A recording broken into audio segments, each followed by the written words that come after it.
Estúdio 4 apresenta...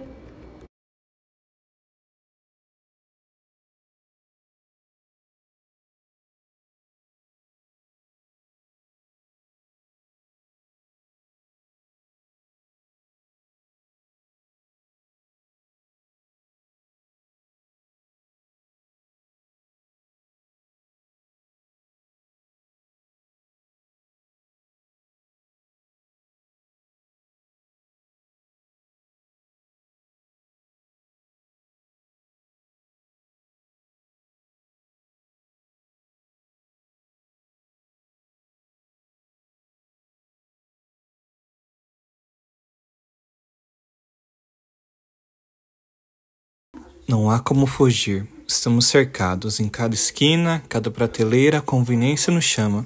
Mas será que conseguimos ver o custo de tudo isso? Este documentário não é apenas sobre comida. É sobre escolhas, impactos e sobre como a indústria alimentícia moldou o que comemos e como vivemos. Segurança alimentar e nutricional. O direito básico de ter acesso a comida de qualidade que sustente o corpo e respeite a saúde. Tudo começou em meados dos anos 70, em resposta a crises alimentares globais, e foi ampliado em 96 na Cúpula Mundial da Alimentação. A maioria aqui já tem uma noção do que seria um alimento in natura, um processado e um ultraprocessado. Mas será que o pessoal dos outros cursos também tem essa noção? E tudo bem? Oi. Posso te fazer uma entrevista? Pode. Qual que é o seu nome? Júlia. Júlia, eu sou a Júlia também. E qual curso você faz? Eu faço fisioterapia. Eu sou do curso de nutrição, a gente está fazendo uma entrevista para saber qual que é o nível de consciência das pessoas com relação a alimentos ultraprocessados. Você sabe diferenciar alimentos in natura, processados e ultraprocessados? Não sei a diferença. Eu vou te mostrar uma imagem e você tenta adivinhar qual que é minimamente in natura, processado e ultraprocessado, pode ser? Pode. Qual que é o in natura? Frango. Isso. Minimamente processado. Frango, né? temperado. Isso. E ultraprocessado é O nuggets. a imagem. Boa noite, tudo bem? Boa noite, tudo bem? Posso fazer uma entrevista com você? Pode, lógico. Como você chama? Débora. Débora, você sabe me dizer a diferença entre alimento processado, ultraprocessado e in natura dessas imagens? Ai, não sei.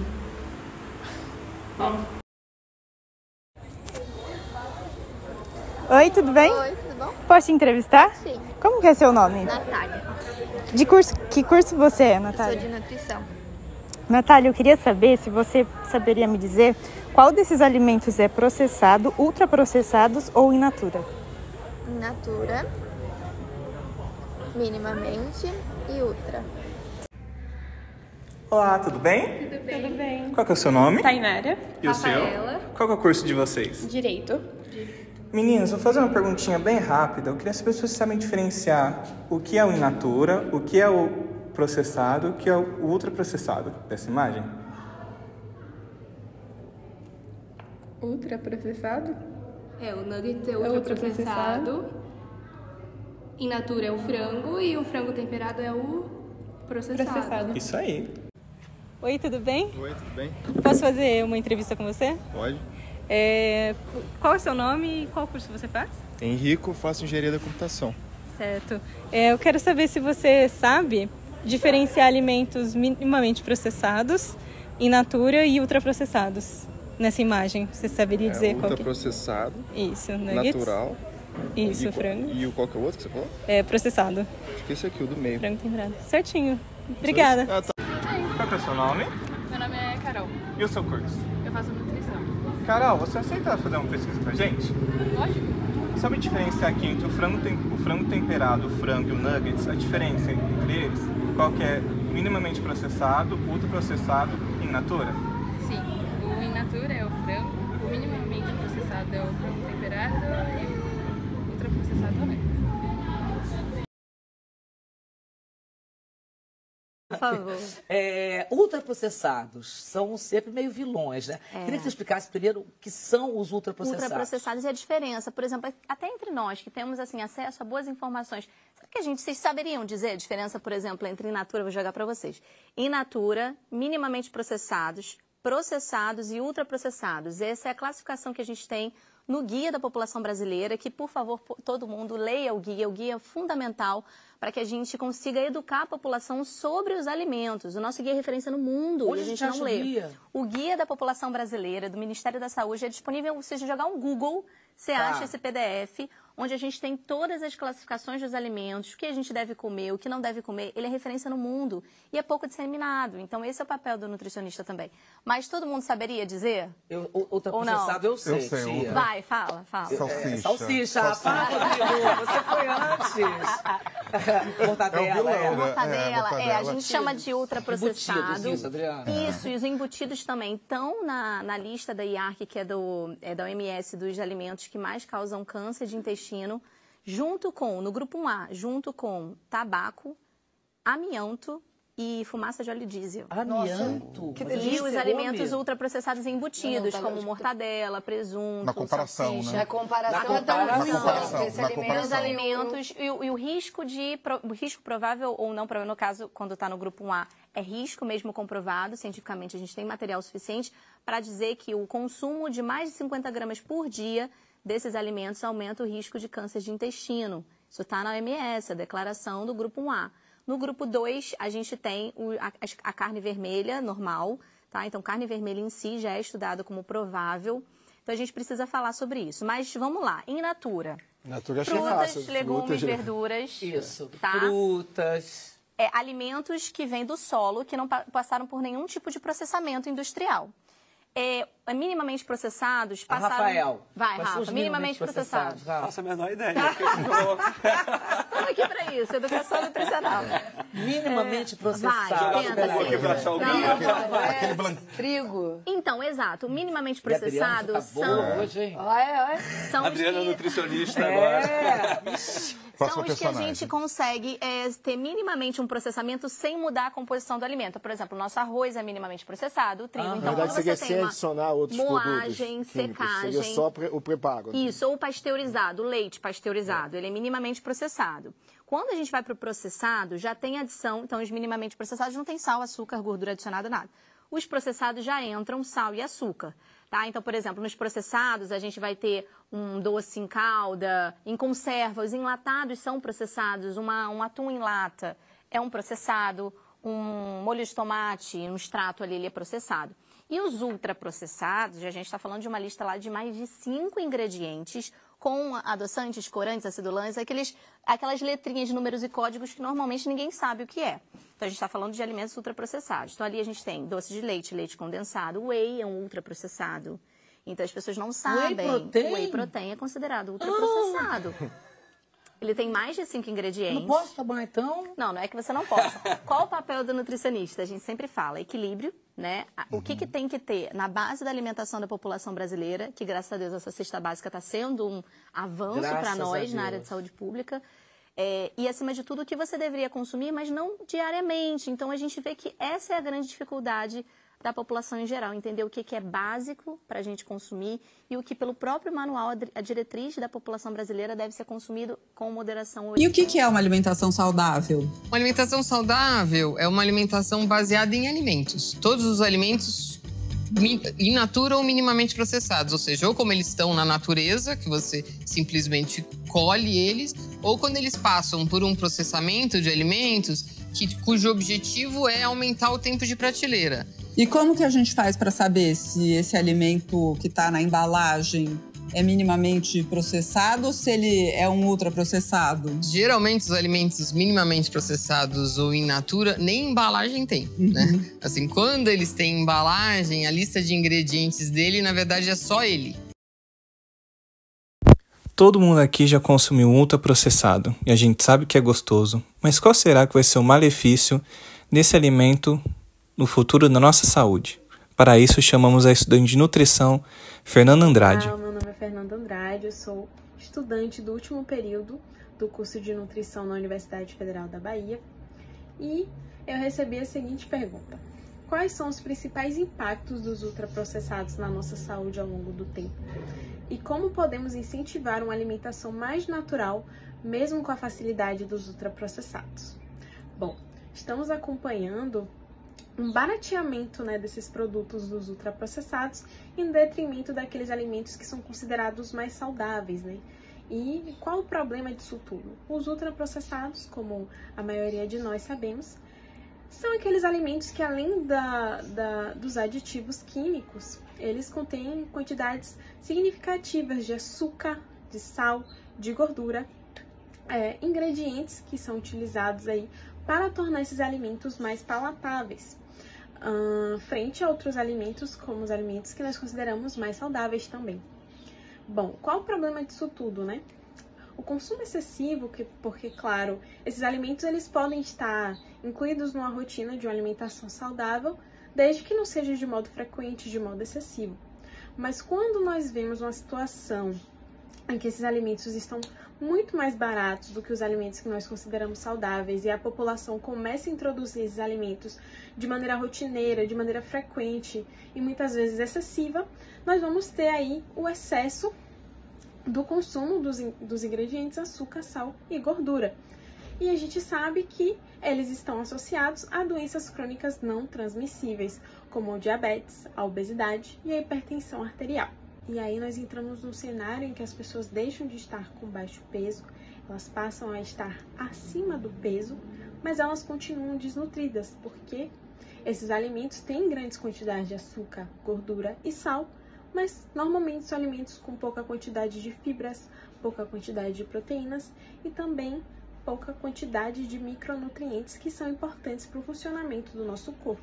Então a gente vê como impacto, né, do aumento do consumo desses ultraprocessados diretamente na saúde das pessoas, em que se aumenta a incidência dessas doenças crônicas não transmissíveis, o aumento da obesidade, a gente deixa de ver as pessoas consumindo, fazendo suas refeições à mesa, porque normalmente também esses ultraprocessados têm uma característica de serem consumidos rapidamente, a gente consegue comer no transporte, se deslocando para um outro lugar, não necessariamente você precisa sentar ali para fazer uma refeição, então a gente vai perdendo tanto no quesito saúde, tanto no quesito da comensalidade, no quesito cultural de consumir um alimento tradicional, um alimento regional. Então, impacta tanto na questão da saúde quanto nessas questões mais sociais também que estão envolvidas na alimentação. E como incentivar, então, uma alimentação mais saudável frente à facilidade dos ultraprocessados? Bom, o problema ele é um pouco maior do que a gente consegue enxergar e ele demanda, né, a ação governamental mesmo, políticas públicas que facilitem e que garantam o acesso a alimentos naturais, alimentos mais saudáveis para a população de um modo geral, né? Porém, existem também algumas outras estratégias que nós podemos adotar enquanto esse problema não é 100% resolvido. Então, o que a gente pode preferir é, por exemplo, consumir, né, comprar legumes, verduras, frutas em feiras locais, que normalmente a gente consegue comprar por um valor mais acessível do que nos supermercados, por exemplo. Também preferir por alimentos da época, que vão ter o seu preço mais acessível quando comparado àqueles outros alimentos que não são daquela época, que exigem mais trabalho, mais tecnologia para que eles sejam produzidos. O consumo integral também dos alimentos é uma estratégia interessante, então a gente aproveitar partes que normalmente nós jogamos fora dos alimentos, como cascas de alguns legumes, que podem ser reaproveitados e utilizados para outras preparações. E também temos a estratégia do Ministério da Saúde, que é a rotulagem de alimentos, a qual foi atualizada recentemente, e hoje nós temos a rotulagem frontal, por exemplo, que é aquela figura com a lupa e traz as informações se aquele alimento ele é alto em gordura saturada, em açúcar adicionado e sódio. É uma estratégia que permite dar autonomia aos consumidores de escolher se ele quer aquele alimento ou não, de fazer escolhas mais saudáveis. E a educação nutricional per si, né? Então, conscientizar as pessoas sobre os prejuízos que o consumo em excesso dos ultraprocessados e dos ingredientes que nós vemos em grandes quantidades nesses alimentos, né, como já foi dito anteriormente, o açúcar, sal, gordura, como esses alimentos, quando consumidos em excesso, trazem impactos negativos na nossa saúde e estratégias, receitas, enfim, orientações que ajudem as pessoas a fazerem escolhas mais saudáveis, né, introduzirem hábitos mais saudáveis no seu dia a dia. Todo mundo fala que a lasanha perdigão é muito gostosa. Linguiça calabresa perdigão. Todo mundo... A alma do negócio é uma boa divulgação, um bom comercial, chamativo, colorido, para, claro, não chamar a atenção do sódio, do açúcar ou da gordura saturada que consumimos no nosso dia a dia. E desde cedo, as crianças aprendem que esses produtos são parte de uma vida divertida e alegre. Mas será que esses comerciais mostram o que realmente está por dentro dos pacotes? A publicidade faz com que as pessoas achem que realmente aquele ultraprocessado, às vezes o rótulo vem na frente, fonte de energia para a sua criança, 20 e tantos...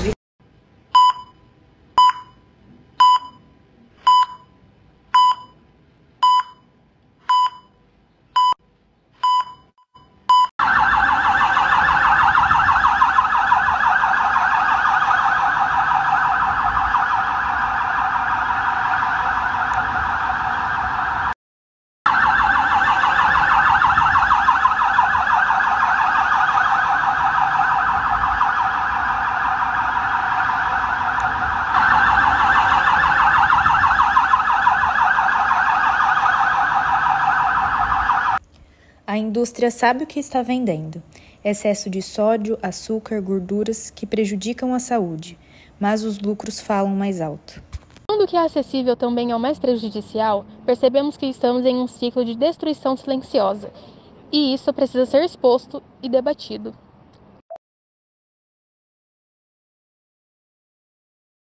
Olá, eu sou Val Bonfim, nutricionista, e eu vim falar sobre esse estudo que saiu do aumento da obesidade entre jovens de 18 e 24 anos, um aumento de 90% em apenas um ano, o que é muito assustador, né? A obesidade está correlacionada com doenças crônicas não transmissíveis, diabetes, hipertensão, doenças cardiovasculares. Então, assim, esses jovens relatam que dormem mal, não praticam atividade física, não consomem frutas e vegetais, estão mais ansiosos, são jovens que vieram da pandemia, estão sedentários, e nós precisamos ajudar esses jovens, né? Com acolhimento, incentivo ao exercício físico, 150 minutos por semana, que é a recomendação da OMS, que dá 30 minutos a cada 5 dias, não estou nem contando o final de semana.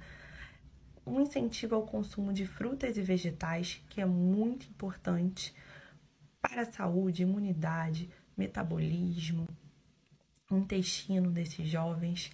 Então, assim, se você conhece algum jovem que precisa de acolhimento, respeito e precisa mudar o seu estilo de... A ONG Suíça Public Eye, junto à Rede Internacional em Defesa do Direito de Amamentar, realizou uma análise de rótulos e amostras em laboratório dos principais produtos Nestlé direcionados a bebês e crianças, Mucilon e Ninho.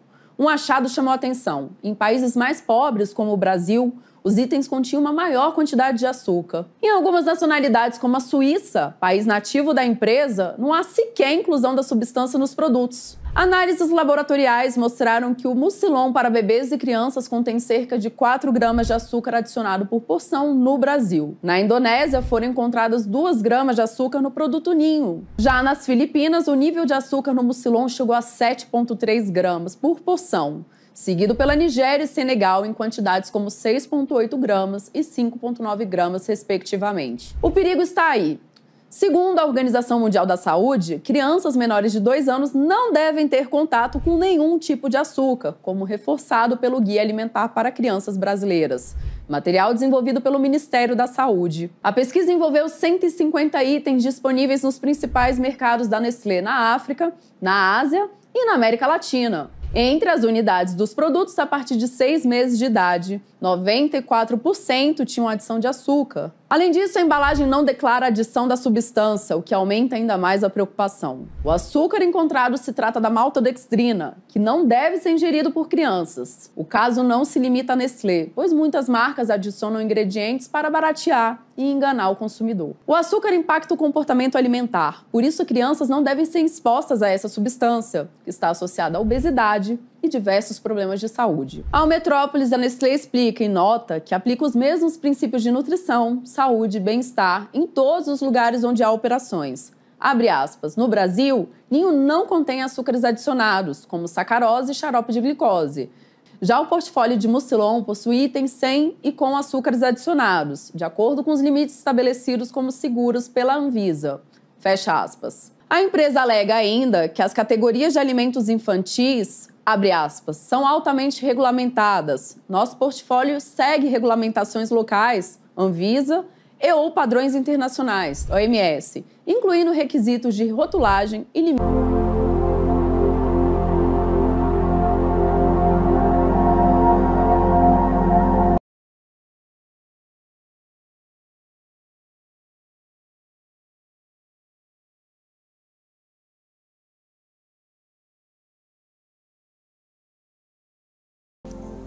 A indústria de ultraprocessados fatura bilhões, opera em uma escala global, influenciando políticas e controlando o que chega ao consumidor.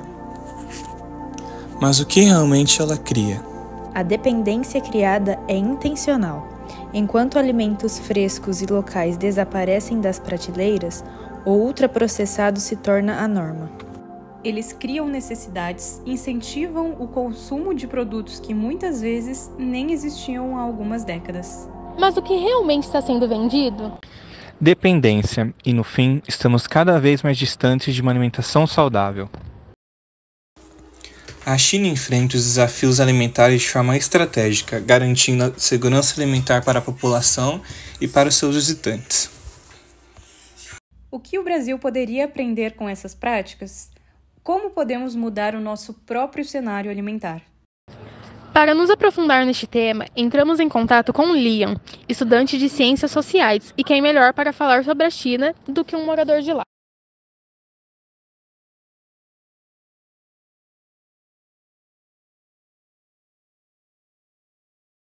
Hi, Victor. Still don't know if I'm pronouncing your name right. It's Liam from the other end of the world. I'm here today to answer some questions you asked me from a Chinese perspective. The first one, how do you perceive the relationship between ultra-processed foods and food security in China?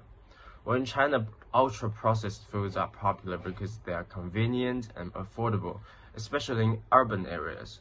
But this has been contributing to issues like obesity and diabetes. Chinese government has made much effort in food security with a project called the Nationwide Moderately Prosperous Society Plan, or we call it the National Shaokang Initiative. Nowadays, we're focusing on having a healthier diet, and the government has been putting much promotion on this. So the second one, what government practices do you think contribute the most to reducing food insecurity in China? Well, the Chinese government reduced food security by modernizing agriculture with subsidies and technologies, maintaining large grain reserves for emergencies, and protecting farmland through strict land use policies. So programs like targeted poverty alleviation improve rural incomes, while food imports balance supplies. The third one, in my opinion, what is the difference between the traditional Chinese diet and the modern diet with ultra-processed foods? Well, the main difference is freshness and balance. The traditional Chinese diet focuses on fresh seasonal ingredients like vegetables, grains, and lean proteins, and balanced meals and minimal processing. It values harmony. Sorry, I'm happy and cold. It values harmony in flavors and nutrition. But ultra-processed foods like instant noodles, snacks, and sugar drinks like bubble tea Yeah, they're very popular here in China.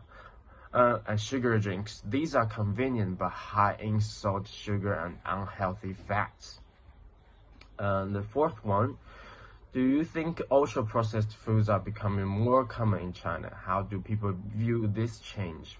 Well, as far as I know, ultra-processed foods are becoming more common in China, especially in cities, because with the busy lifestyle, this type of foods offers great convenience, which is what urban people desperately need, especially for like commuters, right? Some people see them as practical and affordable. Yes, some others are concerned about the health risks, particularly obesity and cardiovascular diseases. There's a growing awareness about this importance of fresh, traditional diets, so opinions are quite divided. The last question, how do you think the government or Chinese culture encourages healthier eating among citizens?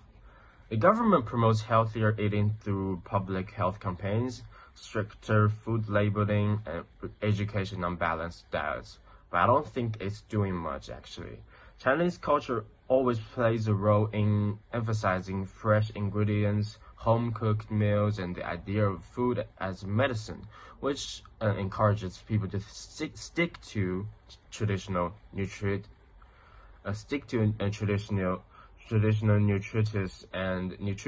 eating habits. Sorry about that. And since most Chinese are still traditional to the bones, Chinese culture under governmental influence, of course, is helping more in encouraging healthier eating among citizens. And that would be my answers. And I hope this helped your assignment. And good luck. Bye. A insegurança alimentar não é só a falta de comida, é a falta de uma nutrição adequada. O que significa crescer em uma casa onde alimentos frescos são o luxo, onde ultraprocessados é a única opção? Isso compromete o futuro dessas crianças e destrói a oportunidade de uma vida mais saudável. O menino que tem dificuldade para ficar em pé sofre de desnutrição aguda. Milhares de outras crianças do Iêmen estão na mesma situação por causa da guerra. Nádia tenta salvar o filho, que agora está em um centro de tratamento da desnutrição. Tínhamos uma vaca, mas depois a vendemos. Não podíamos dar mais leite a ele, exceto o leite industrial que eu compraria, mas isso não lhe deu nenhuma força. Um inocente, vítima de um conflito armado em um dos países mais pobres do mundo. Abdel tem 5 anos de idade e é da região de Denim. Ele pesa 5 quilos e 70 gramas e mede 95,5 centímetros. Ele sofre de desnutrição aguda. Agora são 1h30 da tarde. Vocês já almoçaram aqui? Não. Tem alguma coisa para comer? Não, também. O que vocês estão esperando, então? Só a graça de Deus, que não tem nada. A fome não é um problema isolado. Ela ultrapassa fronteiras e se estende pelo mundo, afetando milhões em todos os continentes. No Sudão, na Venezuela, no Iêmen, famílias inteiras vivem em situação de extrema insegurança alimentar, lutando para sobreviver com o pouco que têm. E enquanto essas pessoas passam fome, a indústria de alimentos lucra bilhões. A produção de ultraprocessados cresce, mas a fome persiste. A agricultura alimentar oferece alternativas para que o alimento natural chegue a todos, mas enfrenta desafios enormes. Se investíssemos mais na agricultura local, será que poderíamos reverter a dependência dos ultraprocessados?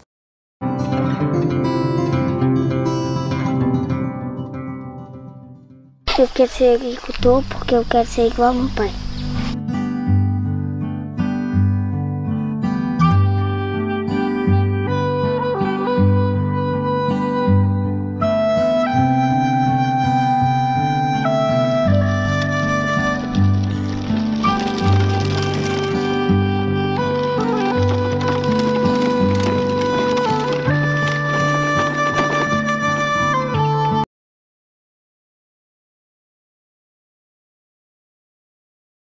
Comer é um ato cultural e, ao abandonarmos essa conexão, perdemos uma parte essencial de quem somos. O que acontece quando trocamos a refeição caseira pelo industrializado? Perdem-se as memórias, os sabores e as histórias que nos definem. No fim, a escolha é minha, sua e nossa. Podemos ceder ao ultraprocessado e ao fácil, ou buscar uma alimentação que nos nutre, respeita e conta a nossa história. A mudança começa com pequenas escolhas. Pergunte-se: o que estou colocando no meu prato? Quem realmente está lucrando com minhas escolhas? Segurança alimentar não é apenas ter comida, é ter alimento que nos enriqueça, que respeite o nosso corpo e que seja um direito e não um privilégio. Que este documentário seja um convite para repensar nossos hábitos, para exigir políticas que nos protejam e para valorizar cada alimento que nos conecta à nossa própria história.